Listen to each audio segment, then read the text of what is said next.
সম্মানিত দর্শক শ্রোতা, আসসালামু আলাইকুম। আমি আনোয়ার খান, সূর্যোদয় বাংলা মিডিয়া আপনাদের জানাই স্বাগত। আমরা আছি শরীয়তপুর জেলার গোসাইরহাট উপজেলার দক্ষিণ রানীশার গ্রামে। দক্ষিণ রানীশার গ্রামের ইব্রাহিম ভাই লাউ চাষ করে অল্প দিনে ভালো সফলতা পেয়েছেন।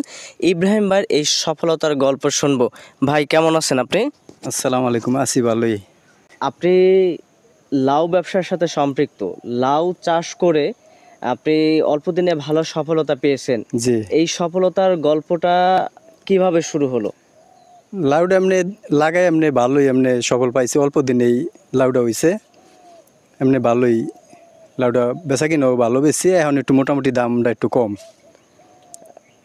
যখন প্রাথমিক অবস্থায় লাউ আসে, অর্থাৎ সিজনের আগে অথবা লাউ চাষ করার কিছুদিন পরেই যখন ফলনটা আসে, তখন লাউয়ের একটা আমদানি কম থাকে এবং বাজার চাহিদা বেশি থাকে, লাউয়ের দাম বেশি থাকে, এই তাই না? 20 দিন আগে, 20-25 দিন আগে দাম পাইছিলাম 70 টাকা, 80 টাকা, 100 টাকা এরকম পাইছি। আর এখন 50 টাকা, 60 টাকা, 40 টাকা এরকম দাম।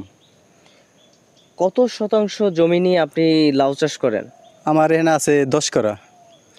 10 করায় 20%। জি, আহ, আপনি এই লাউ চাষটা আপনি কি সরাসরি বীজ রোপণ করছেন, নাকি এটা বাজার থেকে গাছ ক্রয় করে দানা আনছি, দানা এনে এরপর লাগাইছি আমি। বীজ রোপণ হ্যাঁ, বীজ। করছেন? এই বীজটা কি আপনার দেশি বীজ নাকি উন্নত জাতের বীজ? উন্নত জাতের। এটা এমনি হয়, ফলনটা ভালো হয় আর বড় হয় লাউ, তাড়াতাড়ি ফল ধরে। উন্নত জাতের বীজ লাগানোর কারণ কি?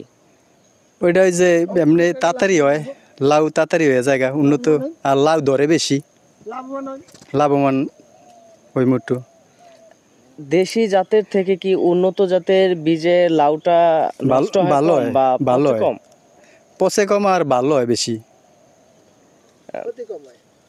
যারা লাউ চাষ করতে চায় বা আপনার মতো যারা লাউ ব্যবসা করতে চায়, তাদের জন্য আপনার বীজের ক্ষেত্রে কি পরামর্শ থাকবে? হেরো লাউ চাষ করতে পারে, এমনি উন্নত জাতের এই বীজটা ইয়াতে লাগাইতে পারে, এটা লাউটা ভালো হইব। লাউ আপনার গাছ থেকে যদি লাউটাকে আপনি পাকাইয়া ওইটা থেকে যদি বীজ নেন, ওই বীজ দিয়ে কি পরবর্তীতে রোপণ করা সম্ভব না? না, ওইটা বীজ লাউ কম ধরবো আর লাউ ছোট হইব। মূলত ওইটাই দেশি বীজ, তাই না? হ্যাঁ, ওইটা দেশি বীজ। তাহলে ওই বীজের থেকে আপনার বাছাই করে যে এই বীজটা ভালো সবল বা যে বীজটা পরিপক্ক, সেই বীজটা কি রাখা যায় না? রাখা যায়। একটা লাউ প্রথম ফার্স্টে একটা লাউ রাখতে হইব বড়, ওই বীজটা পাকাইতে হইব, পাকাই হয় আর পর আছে লাগাইলে হইব। এখানে আমরা একটা নতুন তথ্য পেলাম। গাছ বড় হওয়ার পরে যখন ফলন দেয়, ফলন দেওয়ার প্রথম ফলন বা দ্বিতীয় ফলনটাই ওইটা বাতি করে ওইটা থেকে হ্যাঁ, বীজ নিলে বিষয়টা প্রথম ভালো হয় না? ফলনটা রাখতে হইব, একবারে প্রথম যে ফার্স্টে যে ফলনটা হইব ওই ফলনটা রাখতে হইব, ওইটাই লাউটা এমনি বড় হইব।